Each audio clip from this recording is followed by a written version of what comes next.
today in praise and thanksgiving for the gift of life itself. Someone gave birth to us, and some of us have given birth. All of us have been mothered in our time. All of us have mothered. Let our time today be one of recognition that we arrive from so many places. Joy and delight, wistfulness and longing and worry, unmet needs and unfulfilled dreams, loss and sorrow, loss and emptiness, loss and regret. All that life is made of, mothers are made of too. Today we sing the songs of so many. Mothers who are single parents, foster parents, mothers who relinquished their young out of necessity.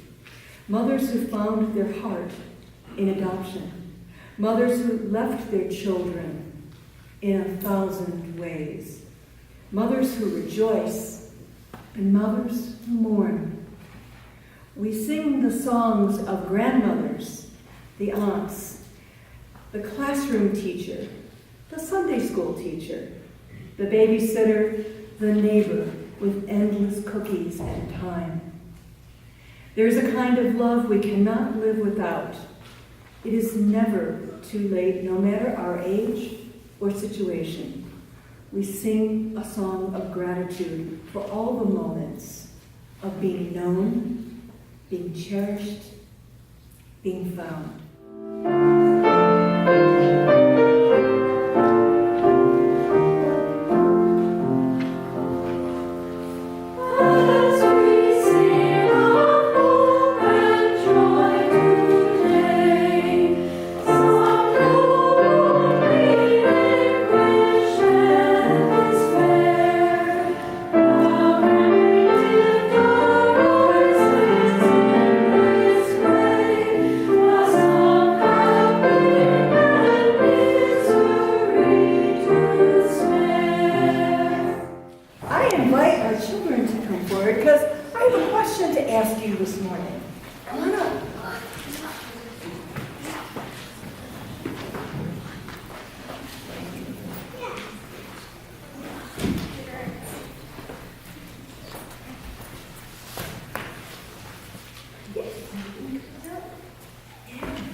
Good morning. And what's today? Mother's Day. Mother's Day, yeah, Mother's Day. And you know, when I think of Mother's Day, I think that there's two ways to spell Mother's Day.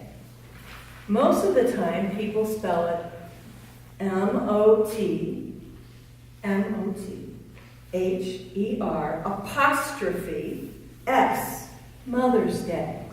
I'm thinking the apostrophe should be after the S, meaning many mothers. I know I've had many mothers, and I'm wondering how many mothers you have. How many mothers do you have? How many people in your life? Yeah, Cameron, you're thinking of some mothers? What mothers would you have? About like maybe 4 or more, I don't know. 4 or so? Yeah.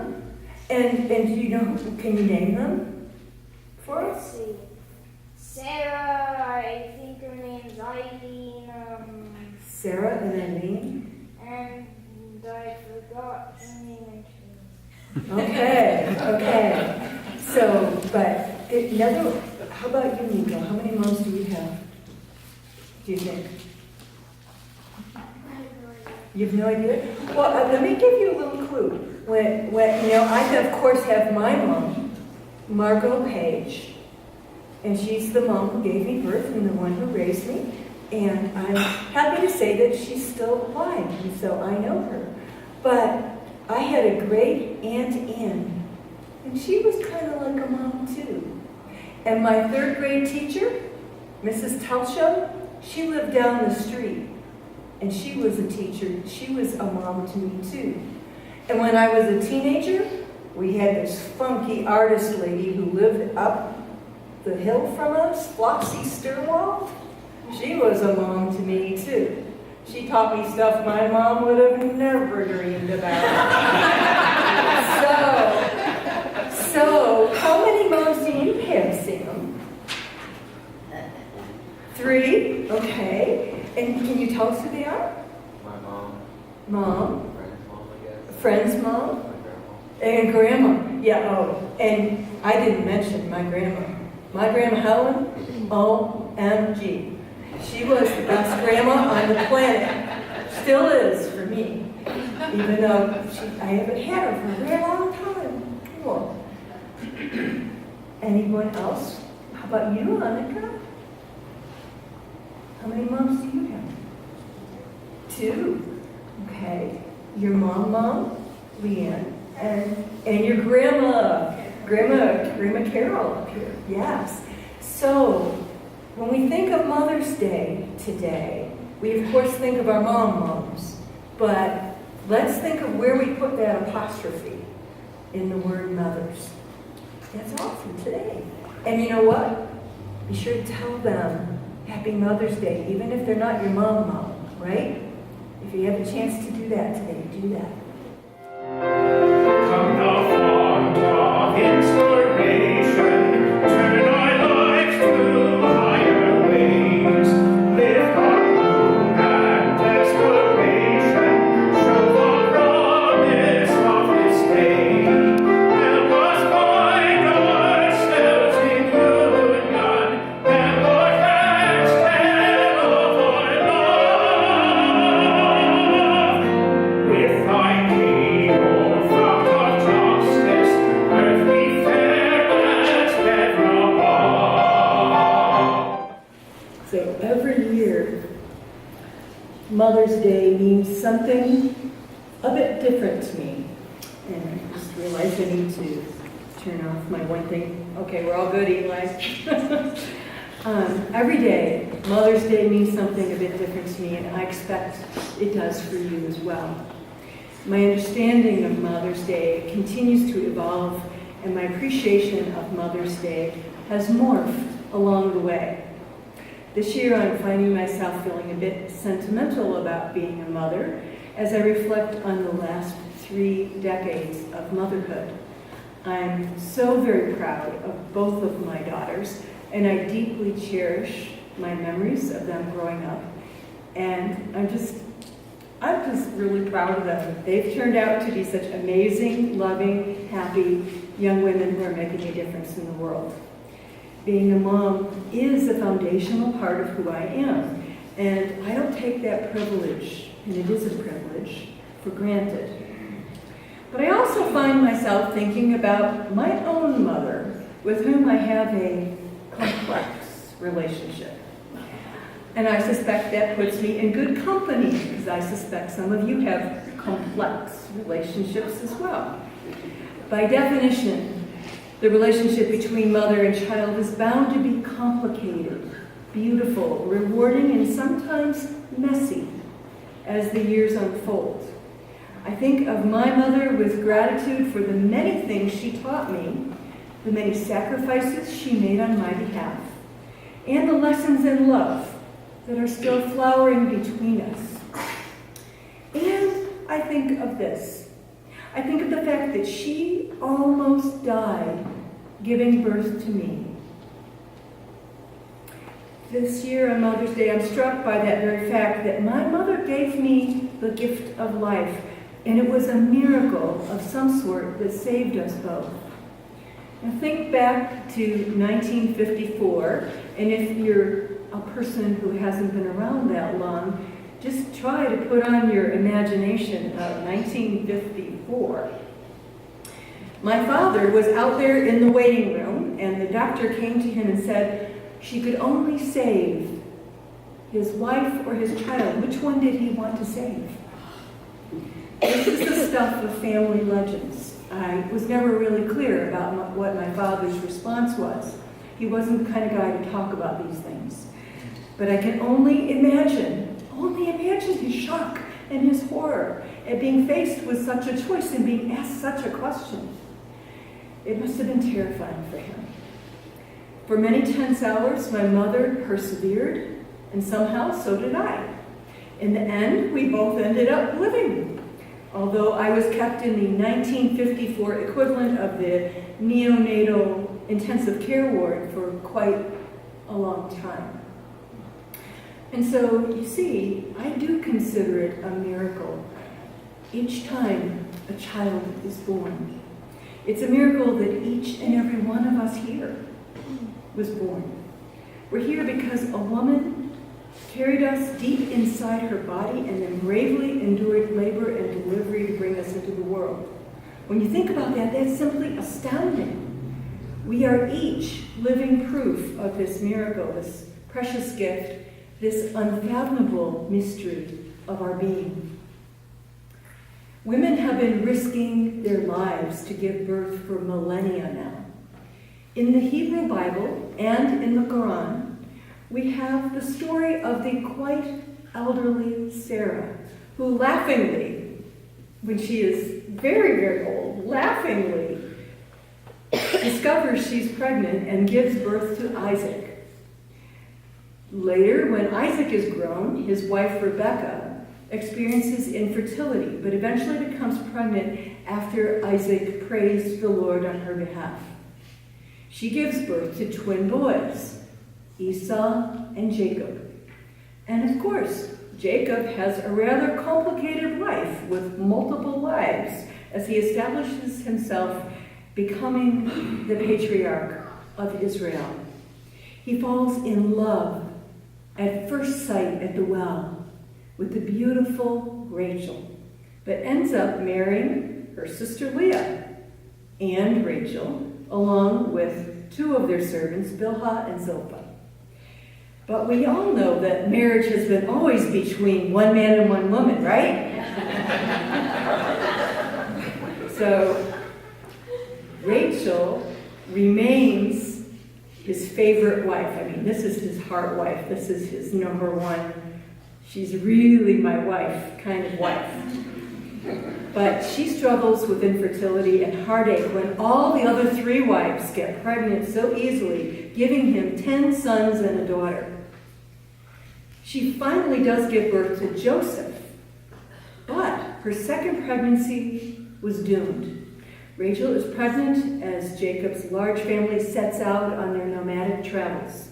She has a complicated labor, and then, with her dying breath, names her son Ben-Omi, meaning son of my trouble. Jacob renames Rachel's son as Benjamin, son of my right hand. Rachel dies tragically, and Jacob buries her along the path, erecting a pillar to mark the spot of the final resting place of his beloved. The biblical story asserts that this pillar is still there to this day. Now, Rachel's tomb is an actual place in Israel today that has been a holy pilgrimage site for centuries for Jews, Christians, and Muslims. Rachel appears to be more powerful in death than life, as followers of these three faiths have wrangled over rights to her tomb, even though it's literally not the tomb of the actual ancient Rachel. But in spite of the political arguing over this sacred site, it is a place where women go even today to offer their prayers, to get pregnant, and to give birth safely. Rachel's legacy of desiring a child and risking her own life in childbirth lives on. For even today, it is not a sure bet that pregnancies occur, that they are carried to term safely, and that a mother will survive the birthing process. Every 90 seconds, somewhere on our world, a woman dies from complications to pregnancy or childbirth. Approximately 343,000 women each year. 343,000. 43,000 women.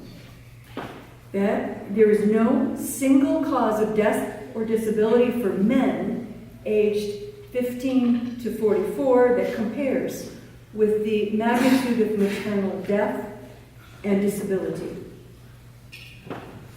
My heart hurts for these women, their families who will be affected for generations, and their communities who will now need to care for orphans and then help the widowed fathers who raise their children and lose the precious gift that these women would have contributed had they lived.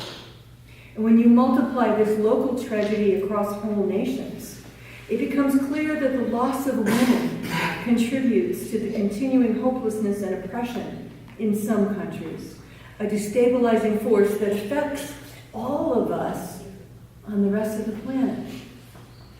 Just for perspective, 99% of maternal deaths occur in developing countries, with 6 countries accounting for over half the deaths. Afghanistan, Democratic Republic of Congo, Ethiopia, India, Nigeria, and Pakistan. These are women who bleed to death, get horrible infections, suffer convulsions from dangerously high blood pressure, experience obstructive labor, and have complications from unsafe abortions. The truth is that these tragic deaths are largely preventable with effective family planning, comprehensive sexuality education, safe and affordable abortion services, good maternal health care, and the prevention, diagnosis, and treatment of sexually transmitted diseases. Public health experts have determined that if we double our global investments in these areas, we could save the lives of 400,000 women and 1.6 million infants every year. For perspective, that investment would only cost what it takes to fund the wars on our planet for 10 days. Seems like an excellent trade-off to me, a much more life-affirming investment in our future. Now, you might be tempted to think, well, gee, I'm not surprised that women die in childbirth in some of these far-off places that face challenges with war and corruption, famine and poverty and other struggles. And you might be tempted to think it only happens over there. But the sad fact is this.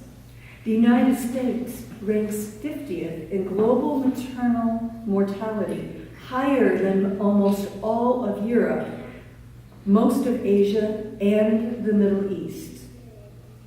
Our own maternal mortality rate increased by 33% from 1980 to 2008.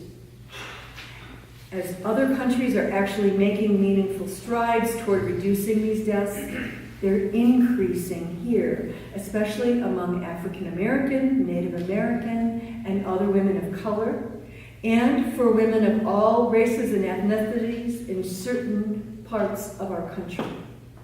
Our broken healthcare system prevents many women from receiving adequate family planning and pregnancy care. And we don't even really have a complete picture of the full extent of the problem in our nation, because only 29 states, or I should say it the other way, 29 states do not even bother to collect statistics on maternal mortality, as if it didn't happen and as if it didn't matter. And you know what? It does matter. It's literally a matter of life and death. Our Unitarian Universalist faith affirms the sacredness of all creation, the holy worth of each life as it comes into this world, the dignity of each individual, and the sanctity of healthy sexuality. Ours is a life-affirming faith, counting each one born to be a precious gift to the world. We believe that the sacredness of human life is best honored when people create human life intentionally and women are able to have healthy pregnancies and a good childbirth. We believe that each of us has the moral agency to make our decisions about whether to have children and how many over the course of our lives.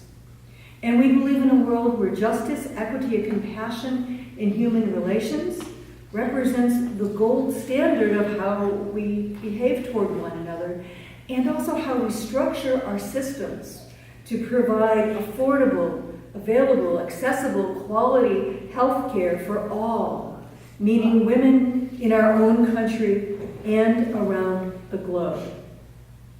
Unfortunately, the politics of abortion has distracted and derailed our lawmakers from providing much-needed funds for international family planning and maternal health clinics. They also seem obsessed with stripping away the gains made over the past century in this country with sex education, contraception, safe and legal abortion, and good quality maternity care. Who would have ever thought that presidential candidates would actually question the value of birth control in the 21st century? So yeah, this is kind of a war on women in its own way right now. It is a matter of life and death. There is blood on the hands of legislators and policymakers who deny funding and perpetuate a broken healthcare system that does not serve all and does not serve all well. Women do die in this country and abroad every minute of the day.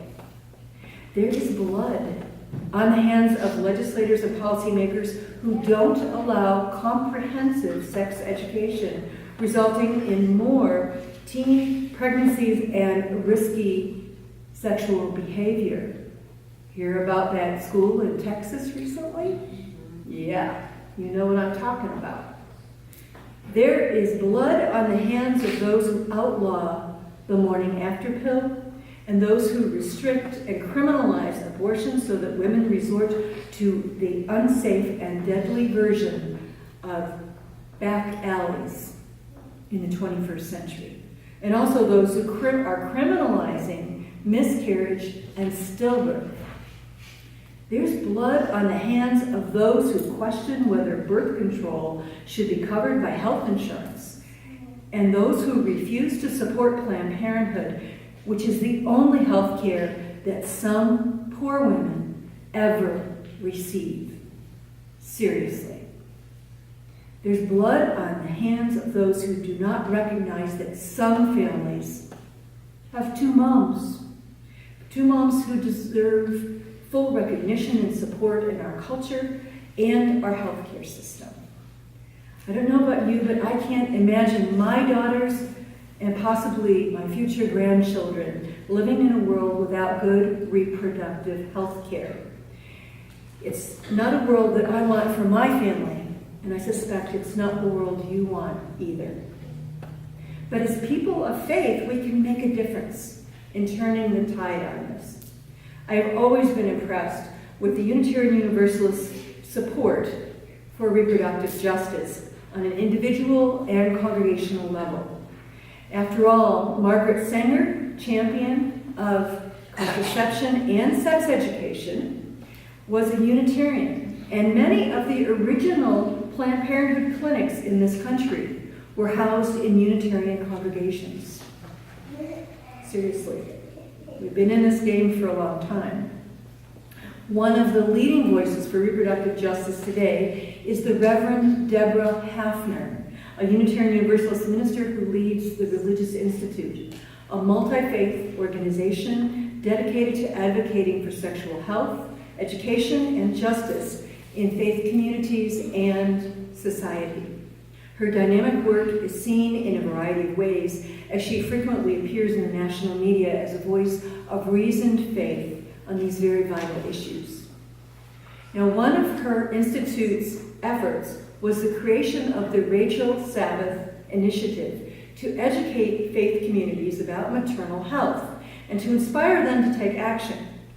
Now, I know Deborah Hafner personally, And I can assure you that she is utterly dedicated to this important ministry, and she stands ready to help others stand on the side of love to work for these things. If you are feeling a holy disturbance in yourself at knowing that women are needlessly suffering and dying as they seek to bear children, then consider what you can personally do. You may want to stop and consider the fate of women and let your heart guide you. You can check out the links on the Rachel Sabbath Initiative information on the green insert in your order service. You can also pay attention to what's going on a state and national level regarding reproductive justice, and then act for justice, because women's lives matter. You know, childbirth will always carry risks, and every child that's born is a tangible bit of miracle for us all to appreciate and wonder. Let us not forget Rachel and the millions of other women who have died in pregnancy and childbirth over the millennia. Let us honor them and the lives of women around the globe today with our love, our compassion, and yes, our justice seeking. Let us make every day a Mother's Day. May it be so. Comfort me, comfort me, comfort me, oh my soul. Comfort me, comfort me, oh my soul. Let us gently breathe in peace and breathe out love. So we give ourselves the gift of some restful contemplation this morning. Feel where you're holding any tension in your body, and gently let it go so that you can be fully present to yourself and to all as we share in this time of shared reflection and comfort. Let us pray. O Spirit of love and life, help us hold in our hearts all kinds of mamas this morning. Moms who are aunts, friends, and grandmas, caring for the children of others. Mothers of all colors. Stepmothers. Mothers born here in America. Mothers born in other places. Some struggling to reconnect with their children after being cruelly deported. Mothers separated from their children. Mothers who have lost a child. Moms who are tired and depressed. Moms who struggle with the balance of the tasks of work and family. Incarcerated mothers. Mothers trapped by a system of poverty that won't let them go, in a way that's stacked against them with poor wages, no child care, no health insurance. New mothers coming to terms with their responsibilities. Expectant mothers wondering and waiting. Mothers of adopted and foster children, and mothers to be hopefully waiting for adoptions to be approved. Lesbian moms, genderqueer moms, transgender moms, mothers who raise their children on their own, fathers who also serve as mothers. Let us hold each and every one of these mothers with compassion and honor. Let's be grateful for those who mothered us and those who we mother with our nurturing love. Let us honor that the path of motherhood reflects the path of life, with times of joy and challenge and sadness, all finely interwoven. May we also remember mothers, women, and their partners who have suffered in their quest for children, as infertility, pregnancy loss, and stillbirth occur in their lives. And may we honor those women who have chosen intentionally not to be mothers of children, but offer their nurturance to the world in other very vital ways for which we are eternally grateful. While the focus of this day is so often on joyful celebration, let us hold in our hearts those among us who are suffering today, those feeling grief or pain, those with illness of body and mind, those who are having a difficult time in their lives right now. We miss those who are not with us this morning, and we send our loving energy to them. We wish them peace. We continue to hold Peggy Bond in our hearts as she moves through this time of chemotherapy. If you have someone this morning who you feel needs the embrace of this beloved community, or are one of the many mothers in your lives, please call their names to your mind, bring them to your lips, and say them into this space now with great love.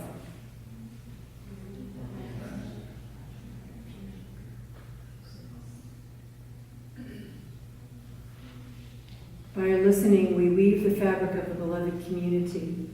May we feel the love and support of this community, this congregation, our dearest, dearest loved ones, and the spirit of life that holds and sustains us through our times of joy and sorrow together. Let us enter into a time of silence so that we can hear the words that our own hearts need to speak to us. Shalom, salam, shanti, blessed be. Amen.